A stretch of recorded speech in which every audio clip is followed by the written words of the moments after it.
if they are close enough, branched enough, and thin enough, then you can have exchange without hooking them together. Very similar to the whole idea of fetal and maternal capillaries in the placenta, yeah?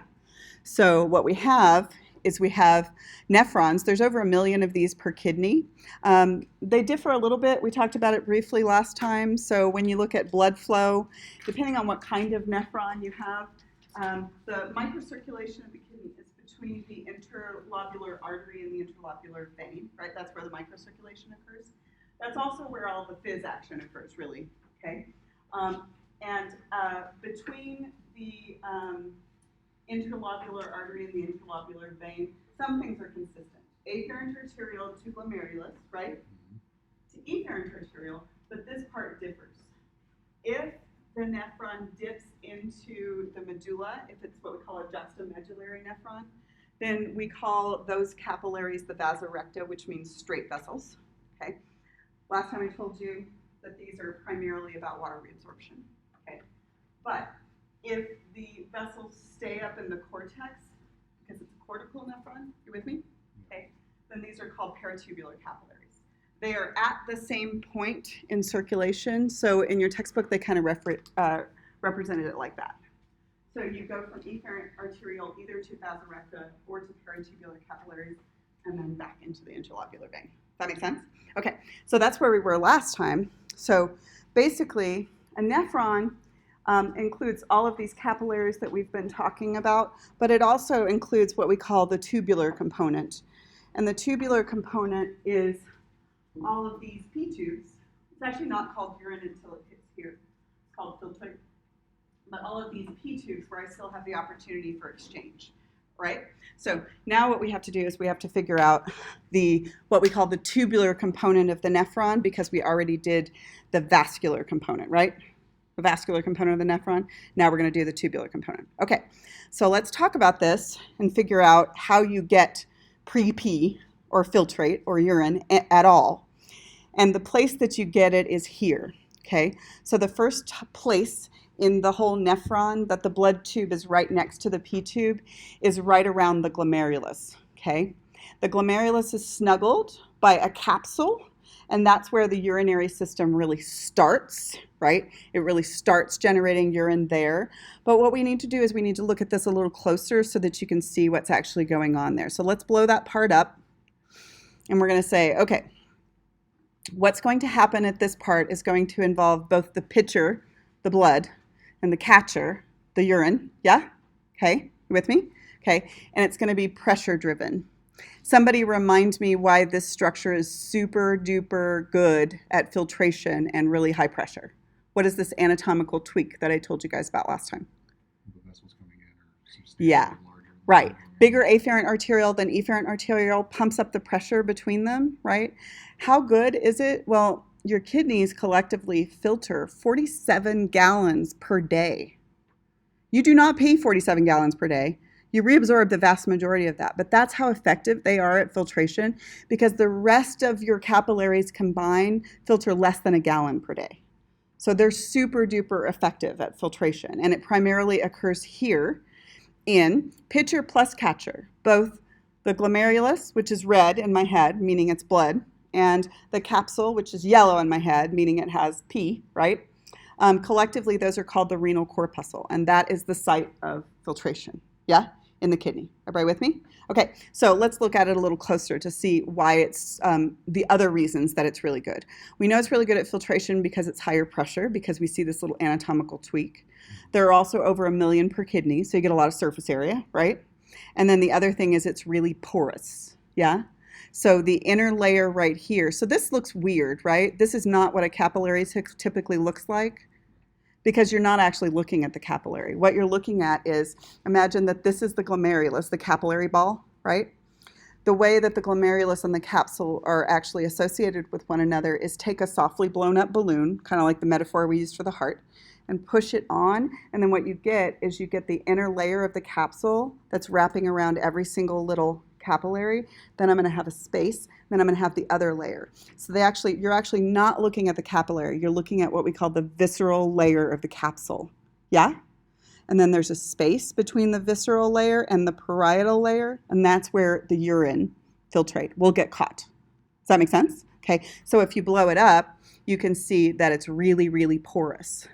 The capillaries that form the glomerulus are fenestrated so that they're really good at exchange.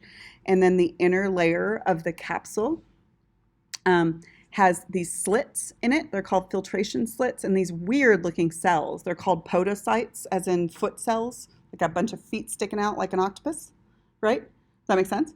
So podocytes on the inner layers. Everybody kind of understand that? So everything that gets pushed out of the glomerulus gets caught between the visceral and the parietal layer of the capsule. Okay, now, a common thing that people do both in anatomy and physiology is try to use the terms glomerulus and glomerular capsule interchangeably, but you can't use them interchangeably because they contain different fluids. Yes? So again, glomerulus in my head is red because it contains blood, and the capsule is yellow because it contains pee. Okay? Can we use Bowman's? You can use Bowman's capsule. As a matter of fact, Phys still uses Bowman's capsule in the Phys books because Phys hasn't moved away from eponyms, but anatomy is trying to move away from eponyms. So you can use Bowman's. I don't mind. And also, when you work with medical professionals, they're still going to use eponyms. They're in this process in which you guys have to learn both because people are trying to switch over away from using names for things, people's names for things. Okay, so Bowman's is fine. So concept check question for you.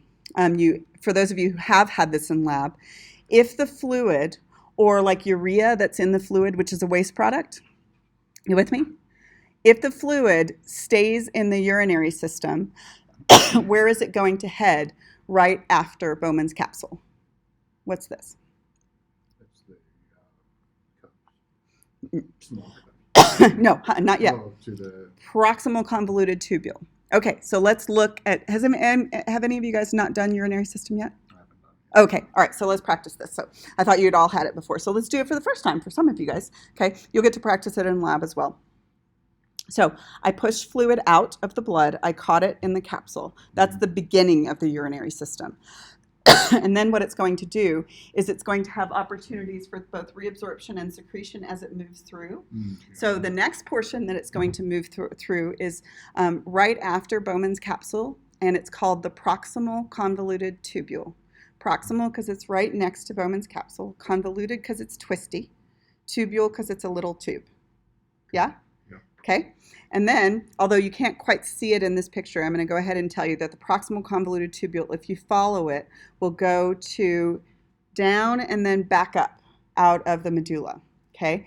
This portion right here is called either the nephron loop, or in Phys they still call it the loop of Henle. It's fine either way, I don't care. But it goes down and then it goes back up. So descending first and then ascending. In Phys you will learn that the descending and the ascending actually are different from one another. They physiologically function differently. So, and what they're doing, by the way, primarily is water reabsorption. Okay, so you're going to go down, back up, the nephron loop, and then you're going to have more opportunities for reabsorption and secretion as you go through what's called the distal convoluted tubule. And the distal convoluted tubule, again, distal, further away from the point of attachment, which was the capsule, right? Convoluted, twisty, tubule, little tube. And look at what happens once you get to the distal convoluted tubule. After you leave the distal convoluted tubule, you're going to dump into the collecting duct, yes? Why is it called a collecting duct? Because it collects from more than one nephron. Do you see? Yeah? So the collecting duct technically isn't part of the nephron, right? It's after the nephron. I don't try to trick you or anything, but it's like, and the other thing is, notice that the collecting duct is not snuggled up by capillaries. So can you do much exchange once you get into the collecting duct? No. All you can really do in the collecting duct is osmosis, because osmosis doesn't require it going directly into the blood. So for instance, you could more water into the tissues, less water into the tissues with osmosis. But by the time you get to the collecting duct, you're damn near done making urine, right? The collecting duct, once it gets in the collecting duct, by the way, physiologically, that's when it's called urine. And all you can do is make it more or less concentrated once you get into there. So really, big picture understanding, I don't ask you about this detail yet, but here's where filtration occurs. Yeah, the renal corpuscle. Good. Reabsorption and secretion. Reabsorption happens at the proximal convoluted tubule, the loop, primarily. and then a little bit at the distal convoluted tubule. Secretion primarily happens at the distal convoluted tubule because you're almost done, and then you're like, oh, I still have some trash, and you dump it. Okay? That's an oversimplification. Lots of hormones and crap involved, but does that make sense to you guys? Okay? So this is the tubular component. Okay? And then let's just talk about this. So now, once I actually have collected it into the collecting duct, it is going to head into gross anatomical structures again, right? Okay. What are the tips of the pyramids called? The before the nipple. Papilla, the renal papilla. By the way, remember that I told you that the pyramids are striped? They're striped because of all of those converging collecting ducts. Yeah? And it's not parallel stripes, it's kind of converging stripes all the way down to the point, okay? So now I'm going to leave via the renal papilla, and then what? What's the little cup? Minor calyx, and then major calyx, and then renal pelvis, then keep going out. Ureter, urinary bladder, urethra. Good. Urethras, see, it sounds dumb, doesn't it? So, good? Okay, so collectively they call that the renal tubule or the tubular component. And it's a blind end. It starts in the kidney and does not circulate. I mean, we all conceptually understand that, whereas the blood actually does. So I've got the challenge here for you. You trace the flow of filtrate all the way from where it's made, even all onto the toilet. And then I put a picture in here for you in which you can identify both the tubular and the vascular component. Cool? Okay, all right, so now just a teeny bit of fizz. This is not, I mean, it does have an anatomical basis, but it's more fizz. So there is a region right next to the glomerulus that's called the juxtaglomerular apparatus. It's a lot of syllables. And what does juxta mean? Yeah, next to. So where it is, it's a weird thing, and I'm going to teach you just a teeny little bit of preview of fizz here.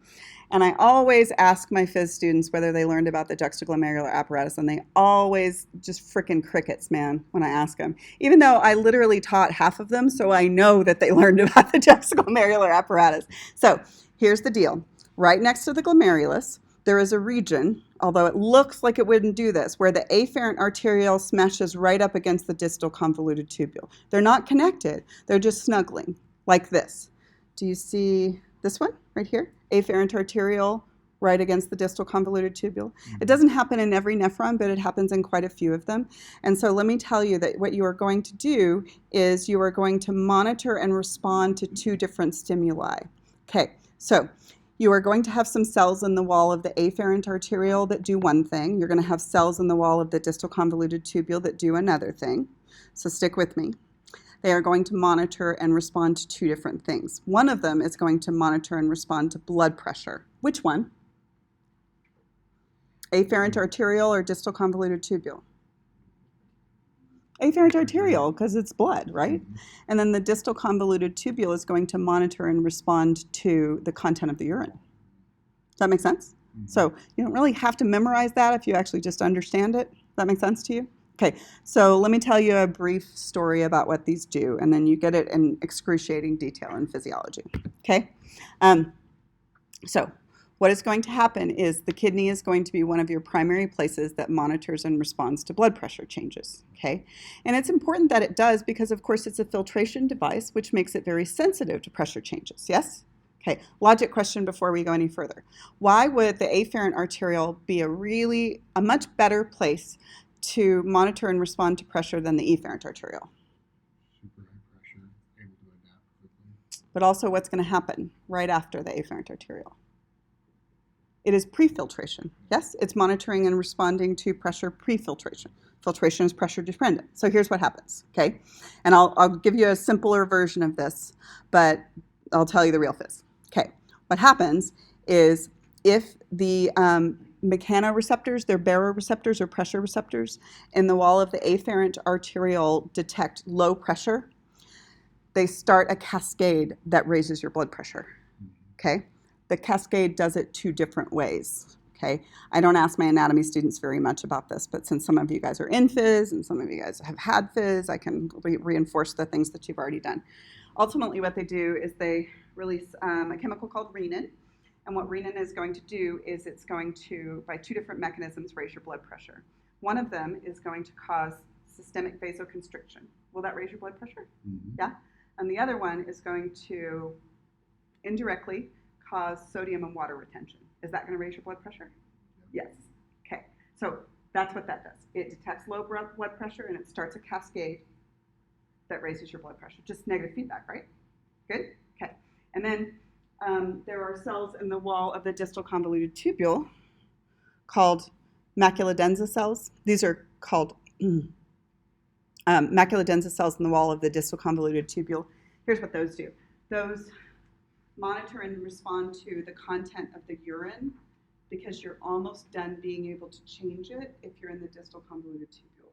Isn't that kind of your last chance to cause reabsorption or secretion of anything because you're almost in the collecting duct and then you don't have blood tubes next to P tubes?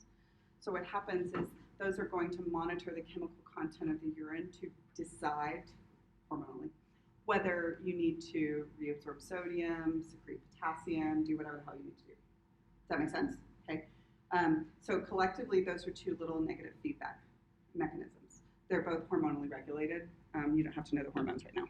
Everybody good? Do you get transfer between the distal convoluted tubule and that afferent arterial there, or are they just measuring each other? No, they're not even talking to themselves so much as they're talking to the entire nephron. Okay. Right?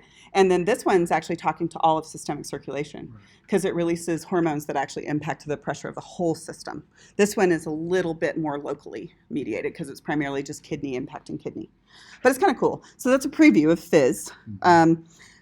For me, I love phys because phys is all predictions and logical reinforcement of the predictions that you made and then changing the model so that it works better the next time. For those of you who love memorization, may not be your favorite class. For those of you who love logic and puzzles and figuring out patterns, which is me, it's just freaking what I do with my spare time. I'm like gonna try to figure out patterns and shit. So it's my very favorite. Okay, I always get better at evaluations in anatomy though, because I don't think people like to think very much. I'm like, damn it, Melanie, stop making me think. Sorry, wrong class. Okay, so this is giving you a place to label a couple of things. They didn't draw the afferent and the efferent arterial different diameters, but this is the distal convoluted tubule, so that one's the afferent arterial, just FYI, okay? Okay, so you are finished with most of the phys once you leave the kidneys, because really it's just tubes and tanks on your way out, tubes, tanks, and sphincters on your way out. So there's really no complex physiology to be had on your way out. And the anatomy isn't even very hard on your way out. So basically, we're going to do some tubes that have the capacity for constriction and dilation. We're going to do some tanks that have the capacity to contract or relax, right? And we're going to do some sphincters on the way out. It's not going to be that hard. There's going to be a few differences in males and females, but not until you get to the urethra. Good? Everything else is pretty much the same. So as we look at the ureters, okay, so we are going to get to the ureters. They, of course, start wherever the kidney hilus or hilum is, right? That's where they start, which is usually L2-ish level. And then the kidneys are retroperitoneal, so the ureters are retroperitoneal for a minute too, until about the sacroiliac joint, and then they pop in, right? Because the bladder's anterior, they have to get in there. Does that make sense? Okay. And then do they enter on the back or the front of the bladder? Do you know? They enter on the back. So those enter on the back side of the bladder. So they go into the back side of the bladder, and we'll talk about that in just a second. So what are the ureters made of? It's kind of what you would expect. Lining the ureters is that tissue, that epithelial tissue that you learned that was unique to the urinary system, which was transitional. So the first place that you have real concentrated transitional epithelium is the ureters, and then it's transitional most of the way out, right? And then I actually do need to do peristalsis with the ureters, which doesn't seem like you would, but A, you're not always standing up, but you're always making urine, and so you have to move it to the urinary bladder. And B, your cat and dog make urine too, and it has to move laterally, right? So you need to do peristalsis. So what kind of muscle is in the wall? Yeah, it's smooth muscle, right? But then they're actually stuck to the connective tissue as they go through. They're not just hanging out. We had to pull them out so you could see them. So they're actually not epithelial tissue on the outside, connective tissue on the outside. Go ahead. Did you have a question? Oh, I thought that was a question. Okay, so are they dramatically different lengths between males and females? No, with the exception of height. You know, males tend to overall be taller than females. So you got to get from the kidneys to the urinary bladder, but that's really, the sex difference is primarily just due to height difference in most people. Everybody good with that? Okay, so then we get to the urinary bladder. And the urinary bladder is not hard either. Wait, where are we? Okay, so it's basically a collapsible muscular sac. And when it's empty, it's basically a flat little triangle. And when it's full, it's spherical and balloons up. Okay. But was anybody, when you looked at it in lab, a little surprised that it wasn't like out? It's not flopping around. It's like just kind of the bottom of your abdominal cavity. It just looks like it ends, but really it's just all wound into the tissue down there. So it's not flopping around like a uterus, for instance. Okay, it's like wound into the connective tissue right down there. So it's kind of hard to dissect it out, honestly, the urinary bladder. So if you look at where it actually is, it sits, so of course this is a female. Here's the uterus, right? Here's the urinary bladder, and here's the pubic symphysis. So I want you to think about what pregnancy would do to your ability for your urinary bladder to fill. Ladies, what does it do? Like a quarter cup, maybe. You can't fit much in there at all. So generally speaking, of course, this is the uterus. When the uterus is like full, even during the first stages of pregnancy, it pushes your urinary bladder against your pubic symphysis and makes you feel like you have to pee all the time because you have to pee all the time, right? Because there was room for either a baby or pee, right? And not both. Okay. Of course, in males, it's in the same position, urinary bladder right here in the pubic symphysis, but generally speaking, nothing special is going to smash into it, right? You don't have a uterus on top of there or anything. Okay, so it stores urine. There's not dramatic differences between most people in the amount of urine they can store. So generally speaking, having to pee all the time is not about having a small bladder. It's about having a really, really sensitive bladder to stretch most of the time, except for your sister. Hers is a whole different thing, okay? It expels urine. So it's a storage tank and it does expel urine. And I will ask you on your test whether it makes urine, and some of you guys will say yes, but you should know that it doesn't actually make urine. So the internal anatomy of the urinary bladder, let's look at it internally. So if we look at the urinary bladder in the inside, and we're looking anterior, and this is the back wall of the urinary bladder, right? It's like a kind of a coronal section. So what you're going to have is the opening to 3 tubes, right? 2 ureters, 1 urethra. You're going to have a triangle between them. It's called the urinary trigon, okay? Does that make sense? And in some people, anatomic variation, it's deeper than it is in other people. If it is deeper in you, especially if you are female, you are more likely to get urinary tract infections just because it doesn't get cleansed out. That's just anatomical variation, right? Now, males, for anatomical reasons that I hope will become obvious, get far less urinary tract infections than females do. And then females who also have a deep trigon get a predisposition to persistent urinary tract infections, right? Just because it doesn't actually cleanse out very well. It doesn't necessarily mean anything about your hygiene. It's just crap luck that you got deep trigon. Okay, and then if you look at what the urinary bladder is actually made of, transitional epithelium, right? Then some connective tissue. What kind of muscle is going to be in the wall? Yeah, smooth muscle in the wall, thicker there than it is in the ureters, of course, because you're going to have to use more of it. It's called the detrusor muscle when it's in the wall. It is smooth muscle, but the name of the specific smooth muscle in the wall of a urinary bladder is the detrusor muscle. And then on the outside, again, it's connective tissue, not epithelial tissue, because it's all wound into the tissue down there, okay?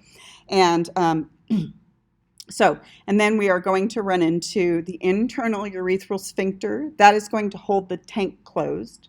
It's a smooth muscle sphincter at the bottom of the urinary bladder. And then we'll get to the external urethral sphincter in just a second. Everybody good? Urinary bladder? Okay. So we got that. There's actually 3 layers in the muscularis layer. As far as innervation of the urinary bladder, I don't need to tell any of you guys that it has sensory innervation, right? Because you can feel it when you have to pee, yes? And the sensory innervation is visceral sensory innervation, yeah? And then the motor innervation is autonomic motor innervation, but I want you to predict for me. What do you think, sympathetic or parasympathetic, is going to cause contraction of the detressor muscle?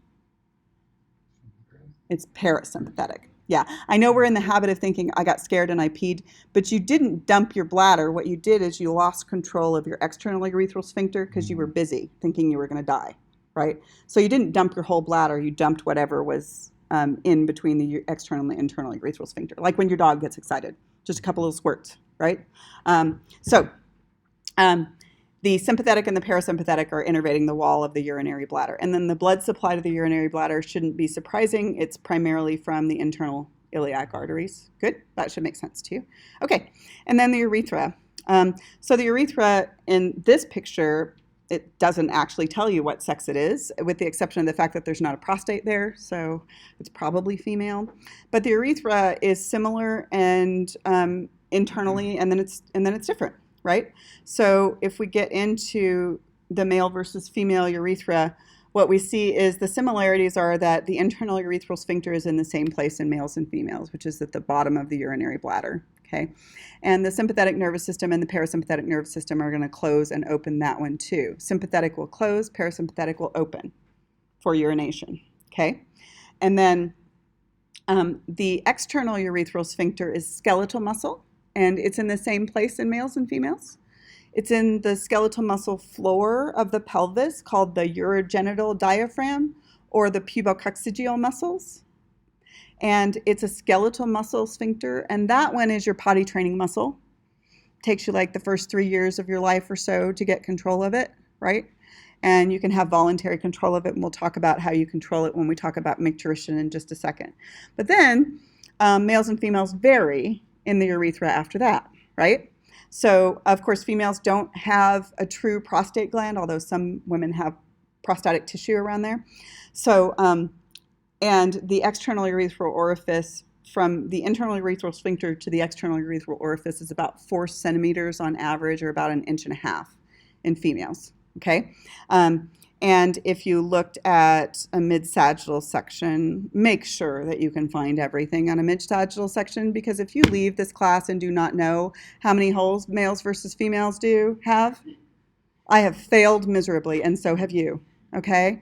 And it would not be the first time that people leave. So where is the urethra in a female? Where is the external urethral orifice? Here's the clitoris. You will also leave knowing where that is, or I will eat my damn hat, okay? Here's the clitoris. Here is the external urethral orifice leading to the urethra and the urinary bladder. And here is the vaginal orifice and the vagina leading to the uterus. And this is, of course, the anus. Okay, so, but in a male, the external urethral orifice is at the tip of the penis, yeah? And so it's nowhere near any of those other structures, and males have 2 holes and females have 3 holes, okay? And we'll figure out how that occurs when we look at the development of the reproductive organs in just a minute. Okay, so the urethra is draining urine from the tank, which is the urinary bladder, to the outside of the body. The internal urethral sphincter is what controls its flow, right? It controls its flow into the urethra. And then the external urethral sphincter is going to control its flow out. It is going to be lined with, in males and females, it is lined with transitional epithelium. And in males, it's lined with transitional epithelium until about the distal 1/3. When it's lined with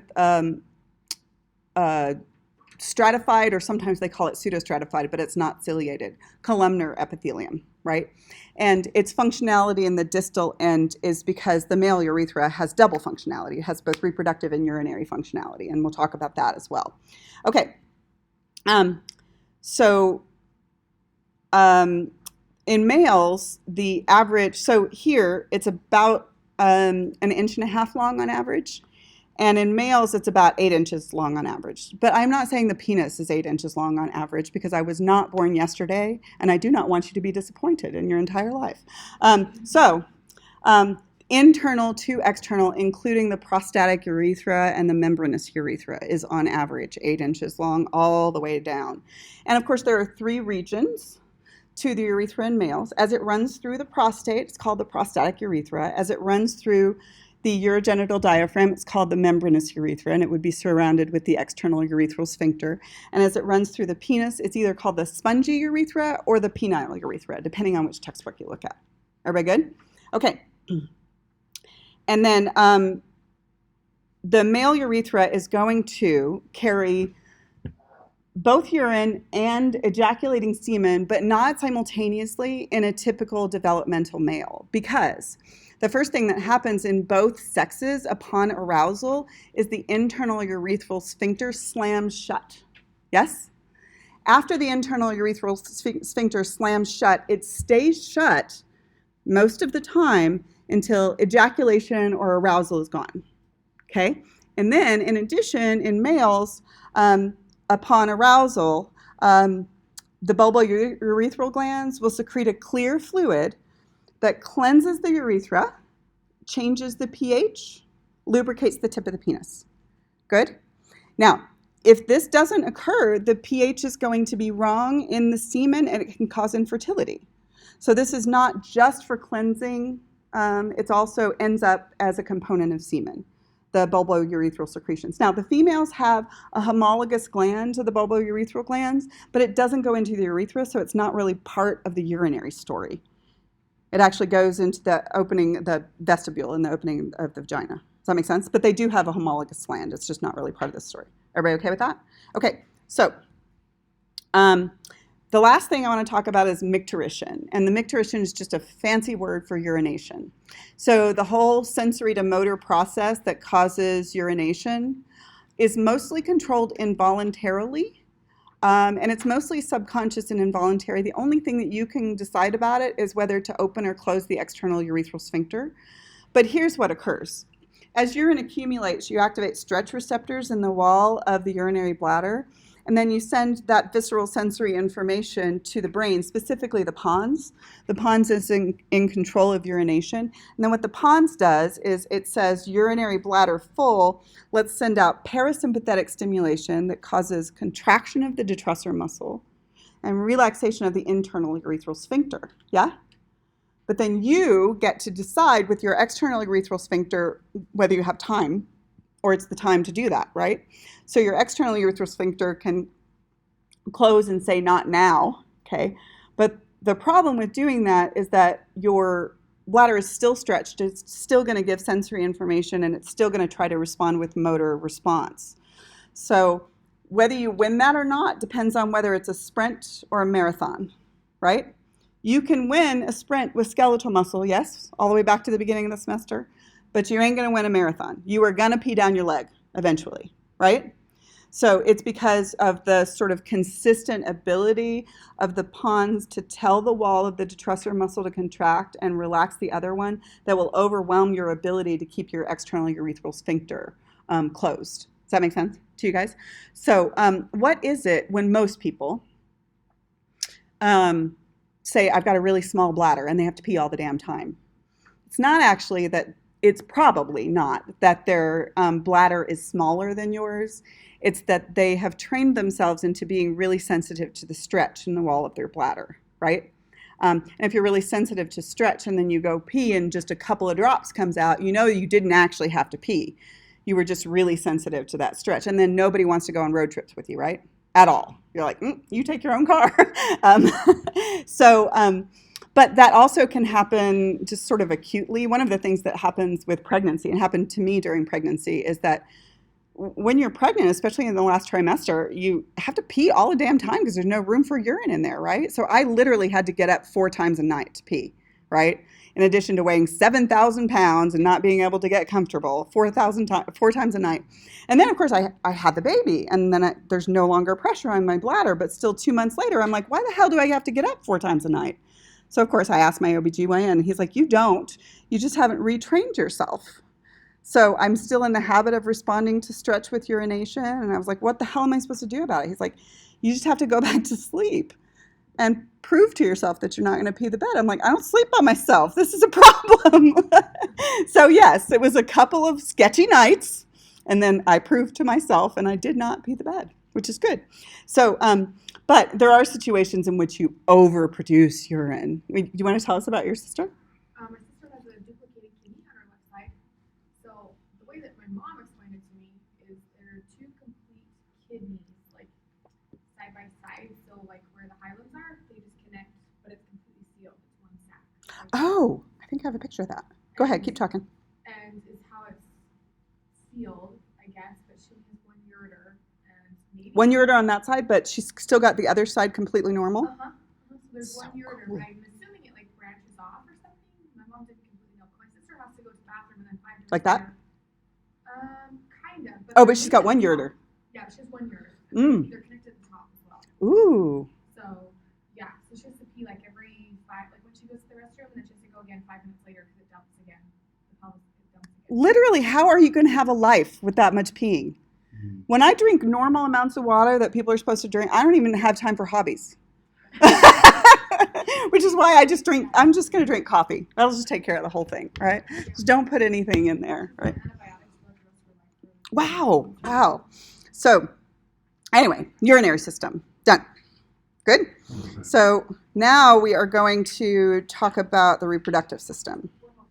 Oh, yeah, sure.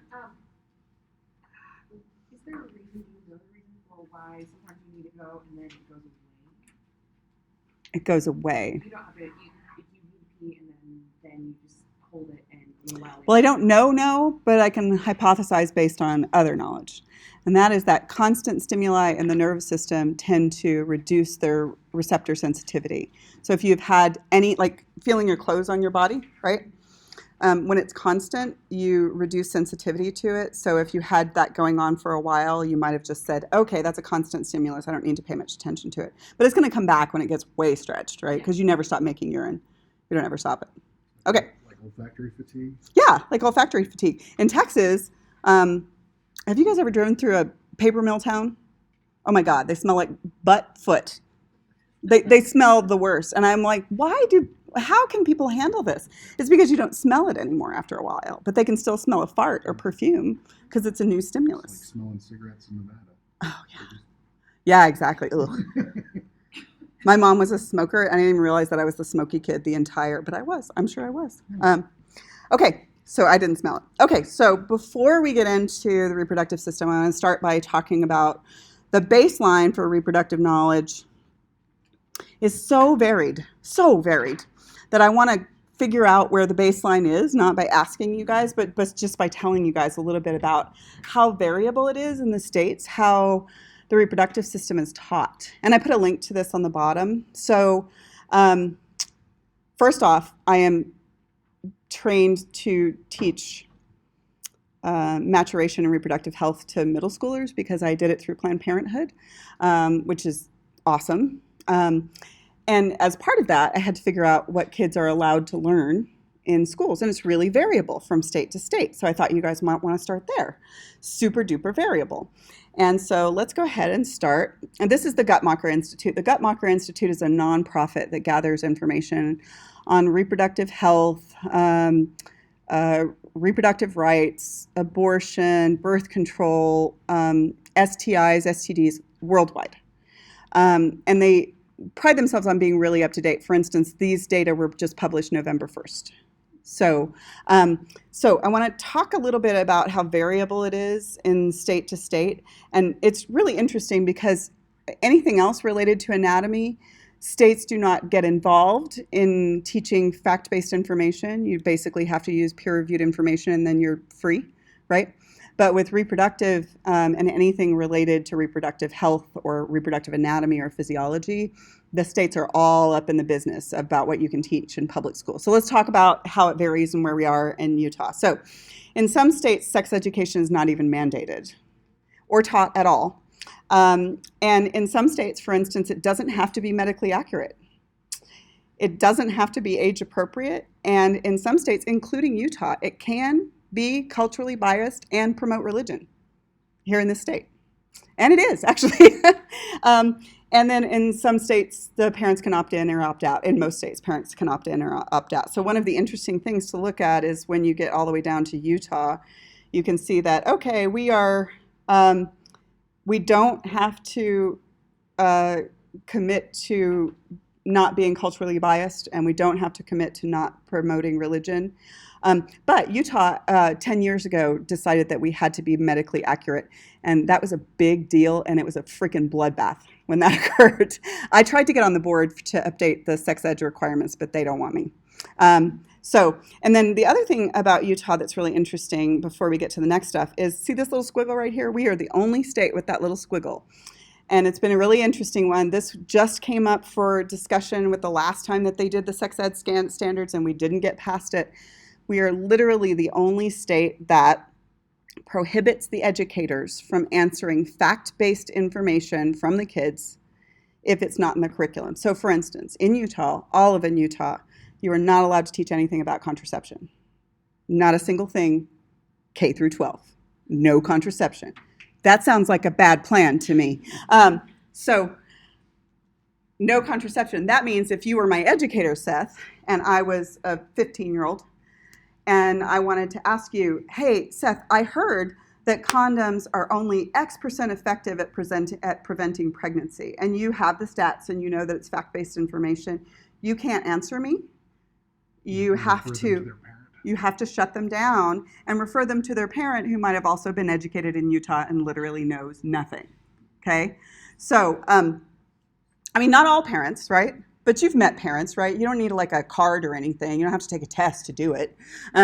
So that's part of it. And we're the only state that still has that one. We tried really hard. It was just last year to get that stipulation removed. The way that a lot of these states actually get a little bit more comprehensive than comprehensive is that when the kids ask a question and it's fact-based, not values-based, not is homosexuality wrong, right? You don't answer those kinds of questions. But if you can ask what condoms do and how IUDs work, right? Then they can answer them if it comes from the kids spontaneously. But you can't answer them in Utah. So anyway, and then we get to the next one, content requirements. We do not require contraception. We are an abstinence-only sex education. We do stress the importance of sex only within marriage, which is very curious for kids whose parents were not married. We don't address sexual orientation at all. We're not allowed to talk about homosexuality, heterosexuality, bisexuality, anything. And we don't stress the negative outcomes of teen sex. We can't talk about condoms, and we do talk about abstinence. And then this is a new one. Guttmacher just started collecting this information within the last 2 years. About the last 4 years. So they've started talking about life skills related to sexuality when they're doing sex ed. So they can, depending on the state, talk about healthy relationships, sexual decision-making, self-discipline, refusal skills, and personal boundaries. They can talk about consent, what it looks like, have that conversation that's weird and hard to define for everyone. And they can talk about dating and sexual violence prevention, which is really important, especially with the combination of consent. Guess which one of these things Utah allows people to talk about? Guess which one? There's only one that we're allowed to talk about. Just saying no. That's all. Not allowed to talk about consent. You're not allowed to talk about sexual violence. You're not allowed to talk about any of that stuff in Utah. So that's where we're starting in Utah.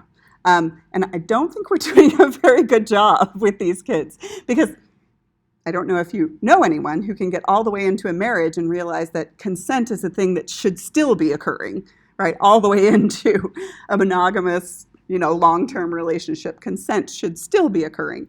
So we'll start there and realize that there's probably a tremendous amount of variation in this room, in backgrounds and in knowledge, what you guys know. So let's start talking there. And before we get into the adult reproductive system, let's start by talking about how you got to be a sex at all, right? And the variations that exist. So let's talk about, first off, this was a moment for me about 5 years ago. So when I was in college, we, in the sciences, used these terms interchangeably, sex and gender.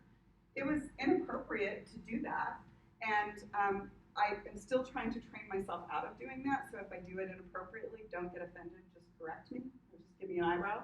And because I was based on molecular biology, genetics, anatomy, physiology, I kind of use them interchangeably, but they're not interchangeable terminology. And the one that I have any expertise about is sex. So I can talk about your sex, your anatomical sex, your chromosomal sex, your hormonal sex. What I don't have any expertise about, but is related, so we'll put it into this question, realizing that that's out of my realm of expertise, is gender. Gender is your social identity. Sex is your science. It's the science, right? So let's talk about, we'll start by talking about the fact that you didn't have a sex at all until about 7 weeks post-implantation. You could have anatomically been either male or female, and there would have been no way to tell by any test except chromosomal test what you were. And I don't test that young with chromosomal tests. So sex is your biological traits, but there's at least 5 different biological traits that determine sex. Sometimes they agree and sometimes they don't, okay? So let's talk about typical anatomical and physiological development and say that the first thing that occurs that has anything related to sex is chromosomal sex, yes? Typically speaking, XX will go down the pathway of becoming female and having female anatomy, yes? And typically speaking, XY will go down the path of becoming male and having male anatomy. There are exceptions to that, okay? And then after that, of course, there are the gonads. So typically speaking, XX, the undifferentiated gonads will go down the path of becoming ovaries, yeah? XY, they will go down the path of becoming testes.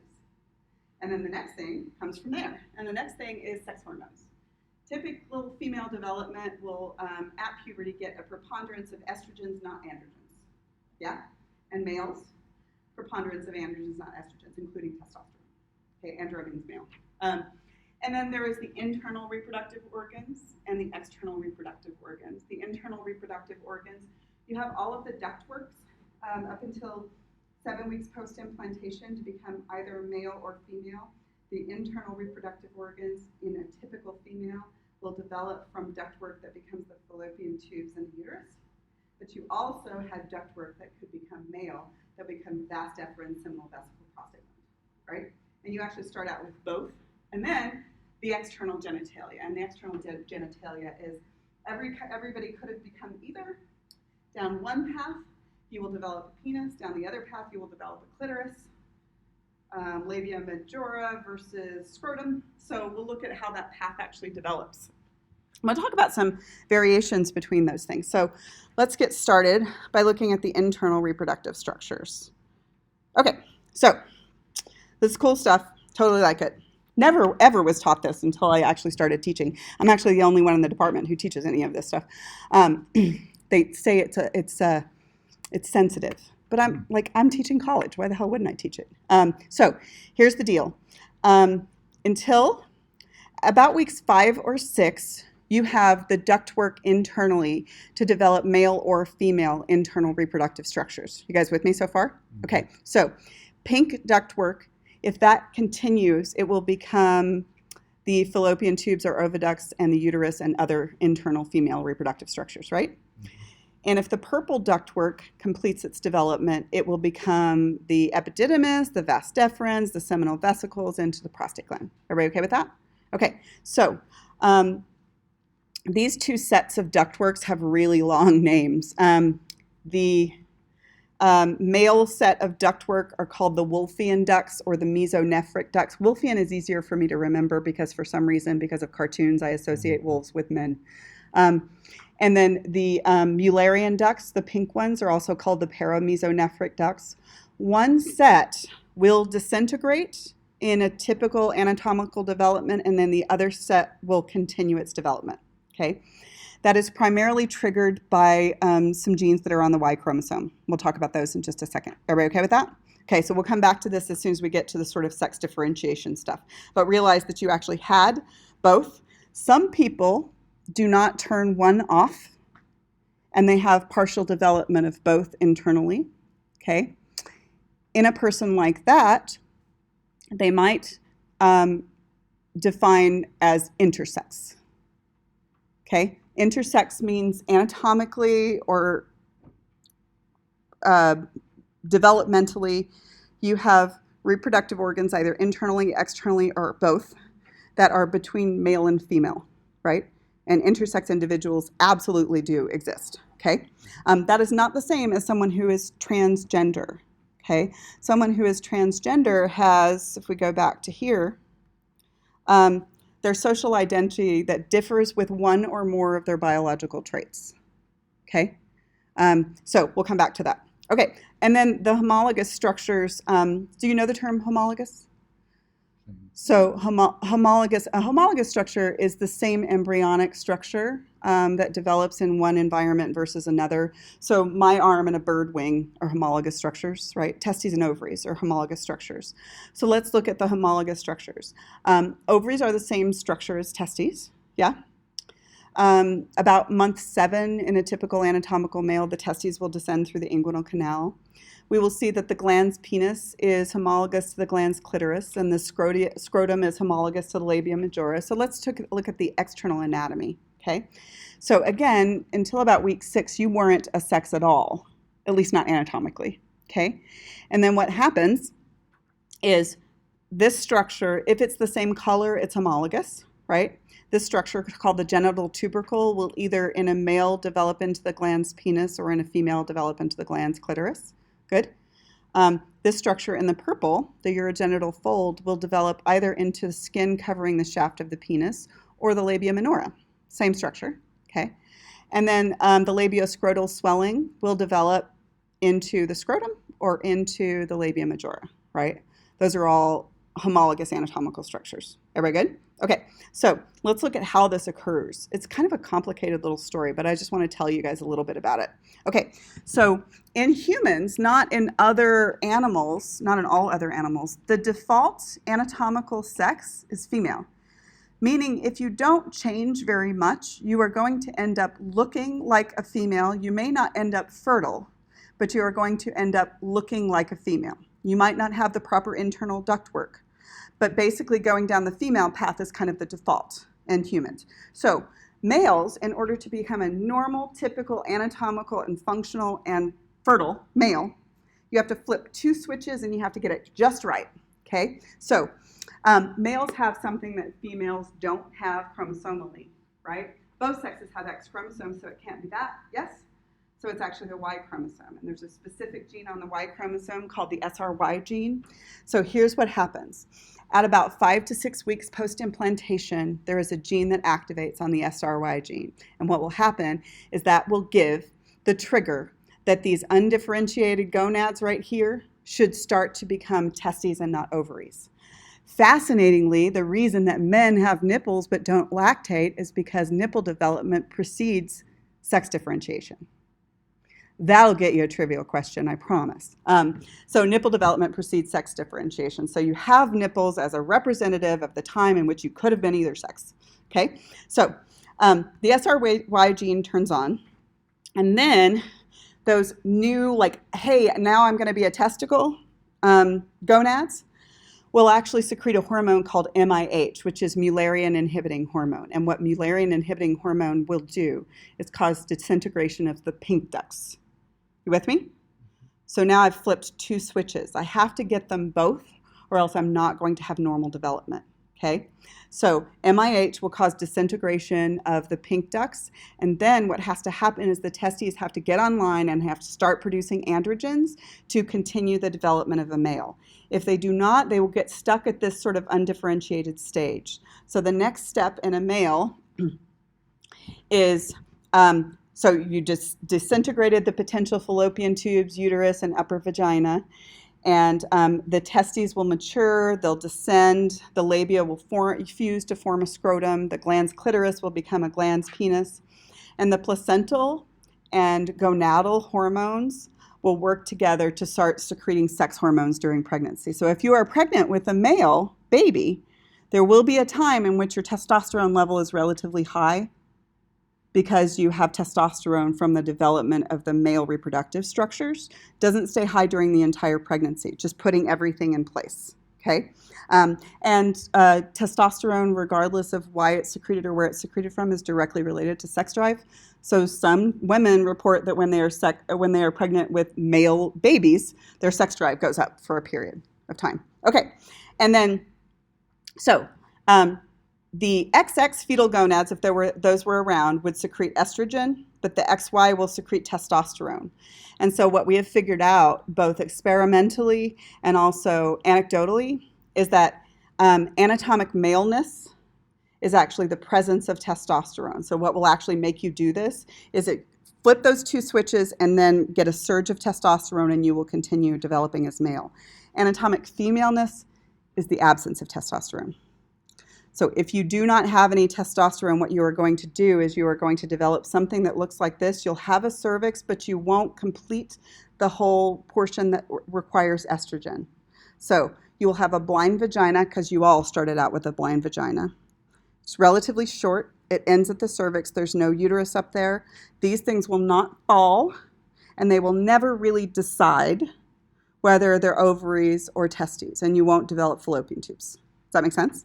Okay. So the evidence that we find for this is if it happens accidentally or if you do it experimentally on an animal, if you shoot up a pregnant woman at exactly the wrong point of development with a high concentration of testosterone, you can flip the anatomical sex of the developing fetus. Now, you wouldn't want to do that with humans on purpose, but do you think it's ever happened? Mm-hmm. Yes. Because, of course, sometimes women use testosterone, yes? And you can flip the anatomic sex.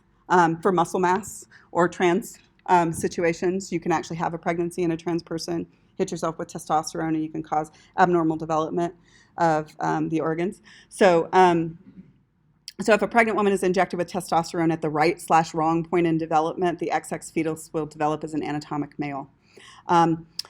Or we have this other situation, and this other situation is really fascinating. And it's one of the things that made me think that I needed to really, really think through a transgender situation. And it just gave me enough information so that I realized that I didn't know all of the information. And so there is this genetic disorder called androgen insensitivity syndrome. And what happens with androgen insensitivity syndrome is it's genetic, it's inherited. You can't pass it down for reasons that will become obvious in just a second.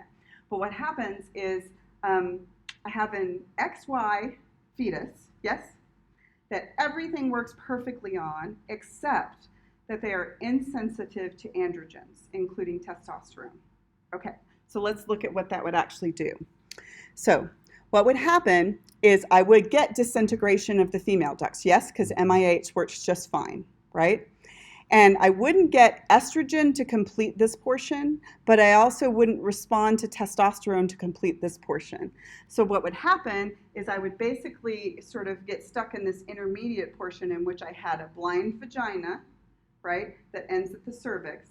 I have undifferentiated gonads that stayed up in their original position, right? And then in the absence of testosterone, what happens is the external genitalia develop down this path.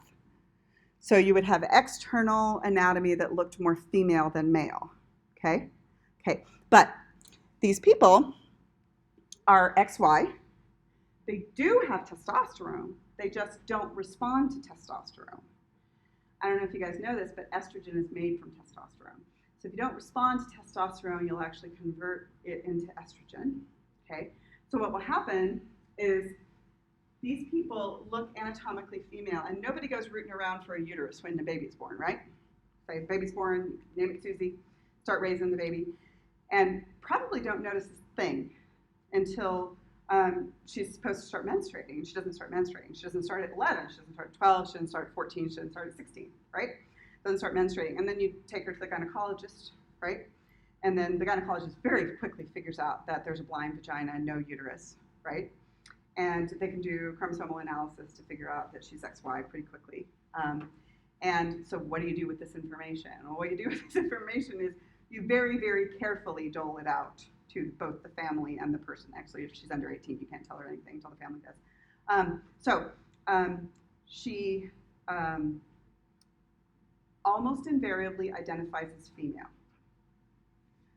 over 90% of people with androgen insensitivity identify as female, which to me suggests, but does not confirm, that gender identification may also be a response to testosterone. Yes?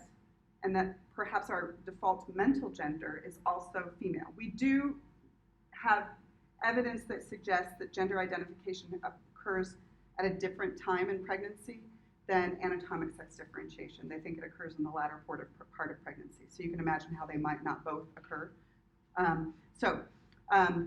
Gender identify almost invariably as female, but you got some information. First of all, she's XY, right? She's never going to have biological children, right? She needs surgery because the undifferentiated gonads have a really high incidence of cancer. And then after surgery, they have to do hormone replacement for the rest of her life, or else she'll lose her female characteristics. And so what do you tell this little girl, right? 14, 16 years old? Well, it requires genetic counseling. So they actually require genetic counseling with this diagnosis. But in this situation, is this a person who at least theoretically could identify as transgender?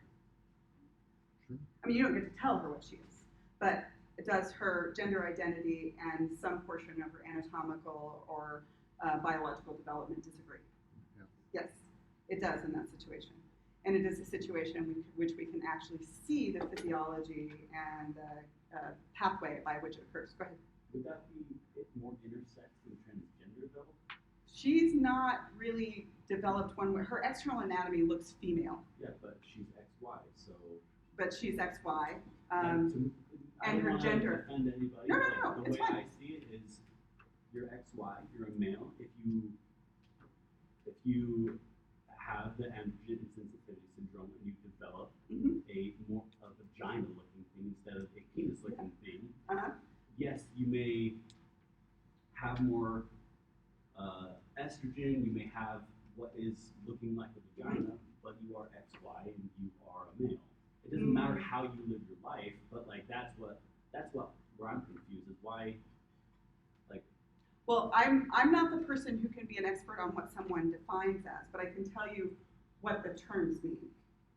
And what the terms mean in this situation is if your social identity differs with any component of your biological identity, that is among the circle that defines as transgender. Yes. I'm not making any kind of judgment call on it. I'm not saying anything about it except that that is what the term means. Intersex means something that you have the reproductive organs that are neither typically male nor typically female. It is distinctly possible that that person could identify as both of those things, both intersex and transgender. Yeah? Does that make sense? So what this story suggests to me is that if there is one biological pathway that leads you to a difference between your social definition of your gender and your anatomical or biological sex, then there is probably more than one that I don't know about. Okay? And that's as humble as I can be about the information. Because of course gender is not within my realm of expertise, is it? That's psych. It's not something that I know enough about, except to know that I don't know enough about it. Does that make sense? So just broadening the definition so that we can actually talk about it. So that's androgen insensitivity syndrome. So after birth, your gonads don't do anything really until puberty. They just sit there and be gonads. Yes? What, did I say that was funny? No, I just understood it. Oh yeah, I've got a clitoris. Two. Okay. So at puberty, what happens, so basically after you get all of the anatomical parts, let's assume that they just went into the typical anatomical development.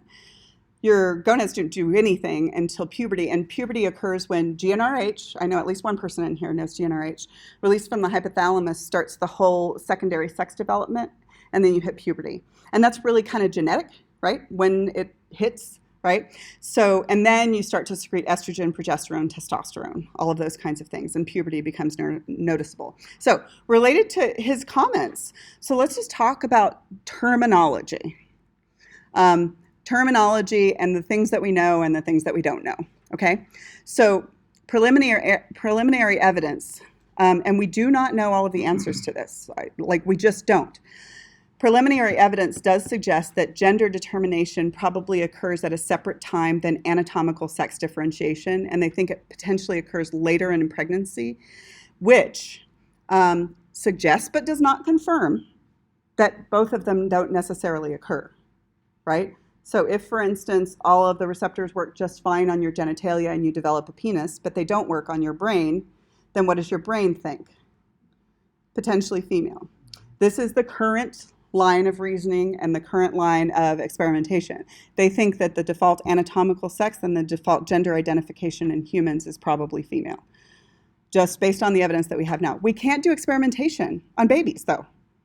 We can't. And we can't ask a mouse what its gender is, or even a monkey, right? You don't know, because, by the way, gender and sexuality are also a separate thing. So we'll talk about that in just a second.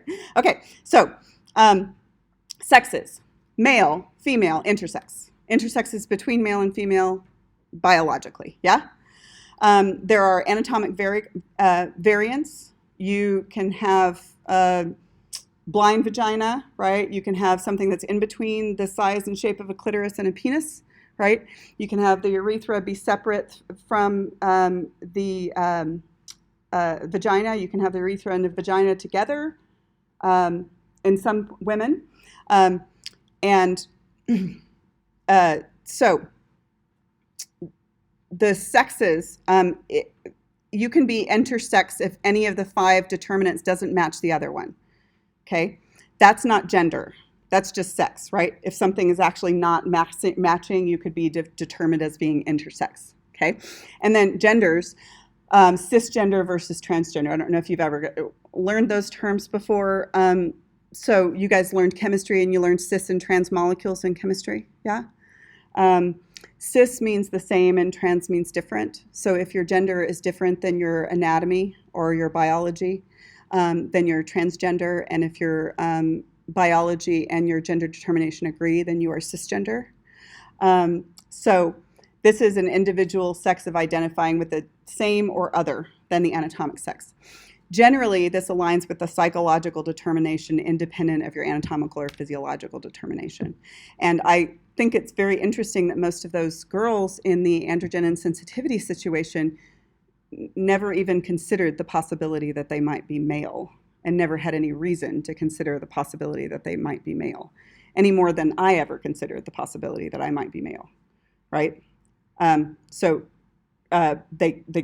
Their brain told them what they were, and they behaved as if they were that thing, okay? And then sexual orientation, again, outside of my realm of expertise, but since it gets conflated with all of these things, right? Let's just acknowledge, when we're talking about LGBTQIA, the I is intersex, the A is asexual. So there are a couple of different things. So your sex is your anatomy, your gender is your psychology, and your orientation is your predisposition, what you like in another person. And you can have male, female, intersex people who are attracted to male, female, intersex people. You can have trans people attracted to male, female, intersex, cis, trans, anybody. That's all sexual orientation.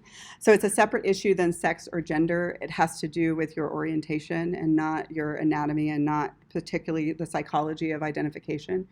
But have you guys ever heard of the Kinsey scale? Okay, so you have? Oh, I didn't realize. Almost nobody's heard of it. So the Kinsey scale talks about where people identify. This was started in 1948. They did it again in 1952, and they've done it since then. Whether it's scientifically valid or not is a question for other people and not me. It's a psychological evaluation in which you ask people to identify where they fall along the exclusively heterosexual to exclusively homosexual scale. And most people do not fall either at a 0 or a 6. Most people fall somewhere in the middle, especially in your 20s. It's your experimental age, in which, like, you might not do anything, but you, and then the later versions of this also add an X, which is like asexual, just non-sexual at all. Anyway, so this is sort of sex and gender development. And then I will ask you about what the terms mean, right? just what the terms mean, just definitions, okay? And then we'll start next time on female reproductive system anatomy, and then we'll do a male reproductive system anatomy. We only have 2 lectures left. 1 female, 1 male. Yep. So I will see you guys on Monday.